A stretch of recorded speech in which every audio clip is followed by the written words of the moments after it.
The kind of tired Elliot Marsh carried into that parking lot on a Tuesday night in late October wasn't the kind that sleep fixed.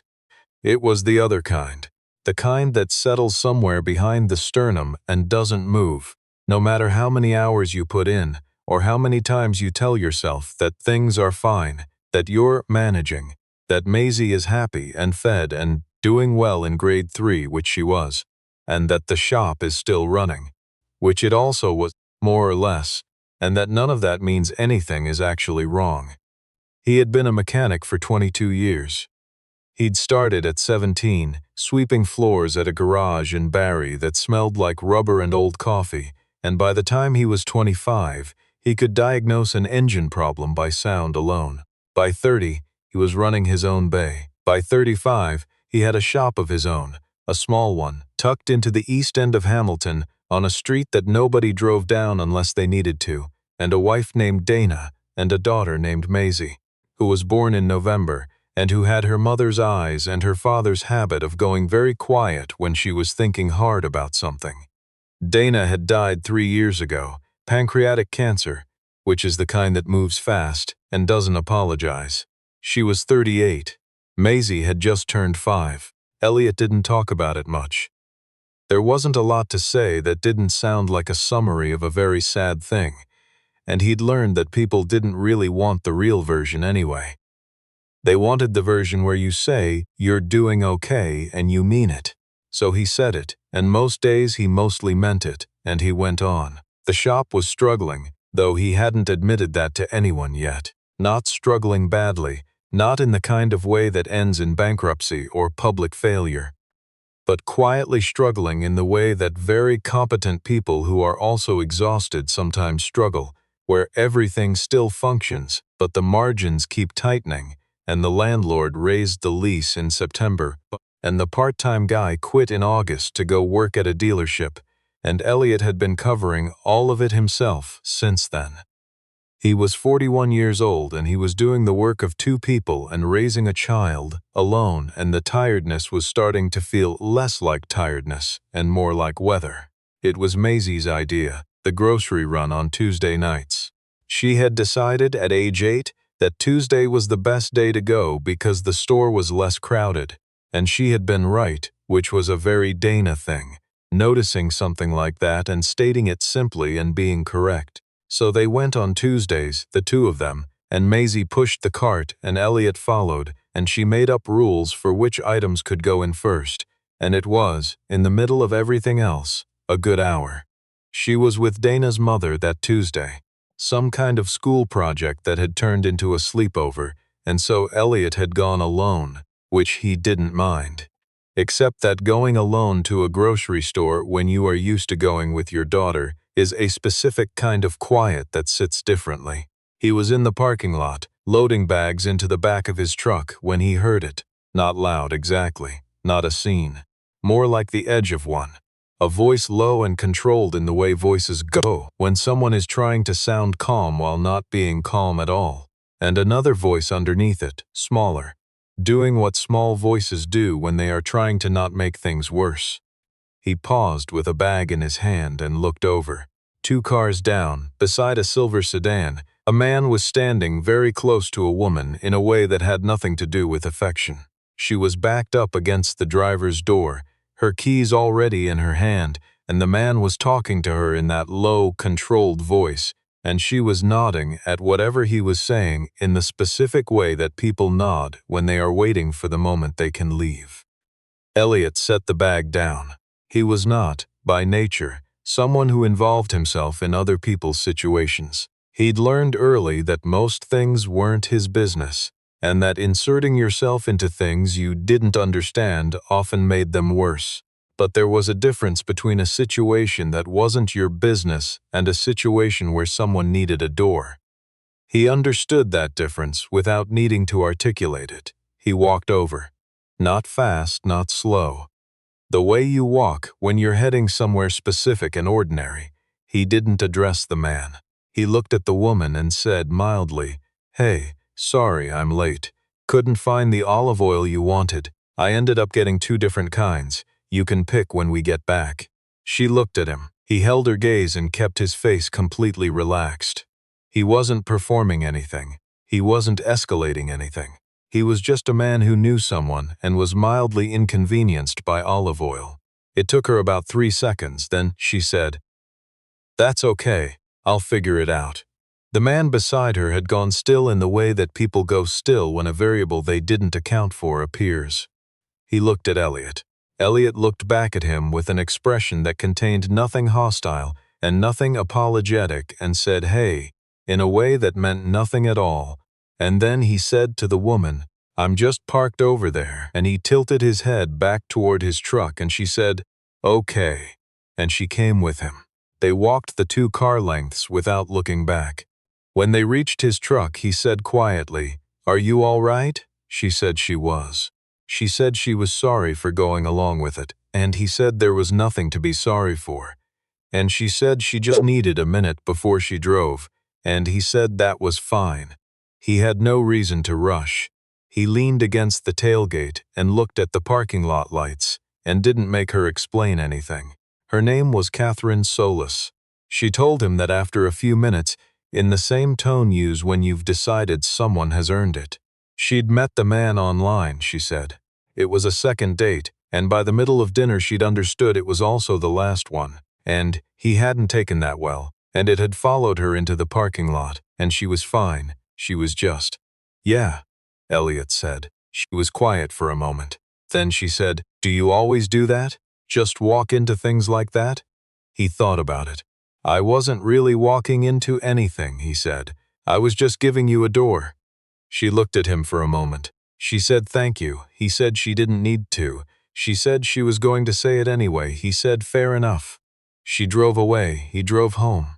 He thought about it for maybe 10 minutes on the highway, and then it was gone, filed into the general category of things that happened, and then were over, which held a lot of items at this point in his life. He didn't tell anyone. There was nobody really to tell. He mentioned it to nobody, not even to Maisie, who would have wanted every detail, and who would have been extremely impressed by the olive oil line, which, in retrospect, had come from nowhere and had worked perfectly, and which he would have been slightly proud of if he'd been the type to be proud of things like that. He had an interview 2 days later. Thursday morning, 9 o'clock, at a company called Harwell Industrial Group, which operated a manufacturing facility just outside of Stony Creek. They needed a facility maintenance lead, someone to manage equipment, troubleshoot mechanical systems, oversee a small team of technicians. The job listing had said, post-secondary preferred, which Elliot had read 3 times before applying anyway, because he had 22 years of documented experience and a list of solved problems longer than most people's formal education. And some days you sent the application regardless. He'd gotten a call back, then a second callback, then an invitation to come in. He was honest about the shop, about why he was looking. The margins, the exhaustion, the lease, the part-time guy who left. He didn't dress it up. He said he had built something he was proud of, and he was also ready to be part of something bigger, which was true in both directions. He said he worked best when the problem was real, and the expectations were clear, and the people he was accountable to were actually paying attention. That part, he said, was non-negotiable. He wore the jacket Dana had picked out for him on their 3rd anniversary. She'd said it made him look like someone who had things figured out, which she'd meant as a compliment, and he'd taken it as one, and he still wore it on the days when he needed to remember that someone who loved him had believed that. The building was new, or recently renovated. The kind of industrial space that had been updated to look less industrial, with glass walls and decent lighting, and a reception desk staffed by a young man who took Elliot's name without looking up and asked him to wait in the area with the chairs. There were 4 chairs. Elliot sat in the one that faced the door, which was a habit from years of waiting in rooms where you wanted to be able to see what was coming. He'd been waiting about 8 minutes when the door to the inner offices opened. The woman who came through it was moving quickly, the way people move when they're between 2 things. She was in a dark blazer, hair pulled back, carrying a folder and a coffee cup, and she was speaking over her shoulder to someone when she came through the door, and then she slowed, and she looked at Elliot sitting in the chair by the window, and she stopped. He recognized her at the same moment she recognized him. The parking lot. Tuesday night, the olive oil that didn't exist. They looked at each other for approximately 3 seconds, which was long enough for both of them to understand exactly what was happening, and short enough to remain professionally intact. And then she continued across the room to the reception desk and said something to the young man there in a low voice. And Elliot watched the parking lot through the window and kept his expression exactly where it was, which was neutral and calm and giving nothing away. A different woman came to bring him back. Catherine did not appear in the first portion of the interview. He met with 2 other people, a man who asked careful, experienced questions about mechanical systems, and a woman from HR who walked him through the position's scope. And he answered everything directly, and didn't oversell and didn't undersell, and told them about the supercharger rebuild he'd done in 18 that saved a client $40,000, and about the HVAC retrofit at a facility he'd consulted on in 2021, and about his approach to leading technicians who knew more than he did in specific areas, which was to listen first and direct second.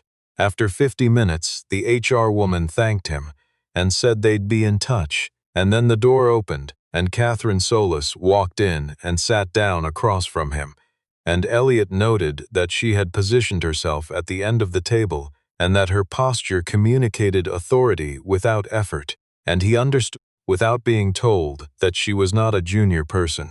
She set her folder down. She looked at him with an expression that was professionally neutral, but that had, underneath it, something that was paying close attention.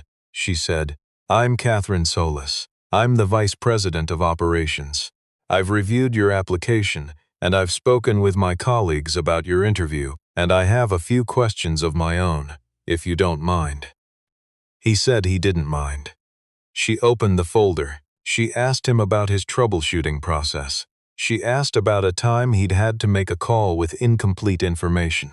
She asked what he did when a team member disagreed with his approach, and whether he'd ever been wrong in that situation. He answered everything. He'd been wrong. He'd overridden a technician's concern about a valve fitting once, back in 2016, and the fitting had failed 6 days later. Nobody was hurt, but it cost the client time and the shop money, and it cost him the comfortable certainty that experience alone meant you were right. He'd called the technician and said he should have listened, and he meant it, and after that he developed the habit of writing down the concerns he overrode and checking back on them. Catherine wrote something in her folder. Then she looked up and said, "I want to ask you something outside the formal scope of this interview, and you can decline to answer if you'd prefer." He said, "Go ahead." She said, "Tuesday night, in that parking lot, you didn't know me. You had no reason to get involved. Why did you?" Elliot was quiet for a moment, not because he didn't know the answer, but because he wanted to give her the real one and not the version that sounded good.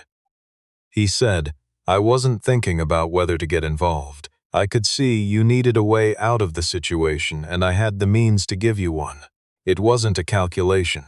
She said, "If you had known who I was, if you had known that I worked here, that I was going to be in this room 2 days later, would you have done anything differently?" He looked at her steadily. He said, "No." She said, "Because the outcome wouldn't have changed." He said, "Because the situation was what it was. Whether or not it had consequences for me didn't change what it was." She wrote something else. Then she closed the folder and set the pen down, and she said, "We've interviewed 11 candidates for this position. You're the only one who doesn't hold a formal engineering credential. I want you to know that before we continue, so you can ask me whatever you need to ask about how we think about that here." He appreciated that. He told her so. And then he asked her directly, "In a practical sense, in the day-to-day work of this facility, what would the absence of a credential actually prevent him from doing that his experience wouldn't cover?" She was quiet for a moment. Then she said, Honestly, not much. At this level, the credential matters more for signing off on certain documentation and for optics with specific clients. He said he understood that, and he said he was happy to be clear with clients about his background if it ever came up, and he said that had never cost him a client yet, and she nodded once, slowly, in the way that people nod when something has confirmed something else they already suspected. She stood. She thanked him for his time. He drove home the long way, along the lake, the way he sometimes did when he didn't want to arrive somewhere before he was ready. He thought about the question she'd asked him, whether he'd have done it differently if he'd known. And he gave himself the honest answer, which was the same answer he'd given her. He hadn't intervened because he thought it might matter for him. He'd done it because it was in front of him and it was clear. Maisie was back from her grandmother's by the time he got home. She was at the kitchen table with a worksheet about ecosystems, and when he came in, she looked up and said, "Dad, did you know that a single tree can support up to 500 different species?" He said he hadn't known that. She said, "It's because of the roots. Everything connects underground." He made them both grilled cheese. She told him about the project. He listened to all of it. He got the call the following Monday. It was the HR woman, formal and pleasant, who told him they were pleased to offer him the position. She went through the details: salary, benefits, start date. He wrote everything down on the back of a parts invoice because it was the nearest piece of paper, and when she asked if he had questions, he asked only one, which was whether the role had any flexibility for a parent with school-age pickup constraints. And she said they'd been told to include it in his package if he accepted. He accepted. That evening, after Maisie was in bed, he sat at the kitchen table with a cup of tea that went cold while he wasn't paying attention, and he thought about the way things sometimes moved, not in straight lines, not in the way that plans work out, but in the way that certain moments turn out to have mattered more than they looked like they were going to. He had given someone a door in a parking lot on a Tuesday night. He hadn't done it for any reason beyond the fact that it was there to be given. And then, 2 days later, in a room where the margins of his life were being quietly evaluated, that same person had been paying a very different kind of attention. He wasn't sure what he believed about that. He wasn't a man who reached easily for meaning. But he thought about something Dana had said once, years ago, when Maisie was very small and still needed to be carried everywhere. And he'd been in a hurry somewhere and stopped to help an older woman whose grocery bag had broken on the sidewalk. And Dana had watched him do it, and later she'd said, "You know what I like about you? You don't decide ahead of time who deserves it." He had forgotten that for a while. The years of managing alone had a way of making the circle of what you could afford to notice get smaller and smaller until it was just the next problem and the next thing and the child who needed you and the shop that needed you and the tiredness that followed you home. He hadn't made any large decision in that parking lot. He hadn't been strategic or selfless or especially brave. He'd just noticed something that was in front of him and done the ordinary thing, the one that required no calculation, only presence. And in the end, that had been enough. More than enough. He washed his mug and turned off the kitchen light and went upstairs, and on the landing he stopped for a moment outside Maisie's door and listened to her, breathing in the dark, even and unhurried, the way children breathe when they are entirely untroubled, and he thought that, whatever came next, this was what it had been for. All of it. The long years and the hard years and the Tuesday nights with the grocery cart and the jacket that a woman who loved him had chosen for him. He was still the same man he had been. He had just been reminded of it,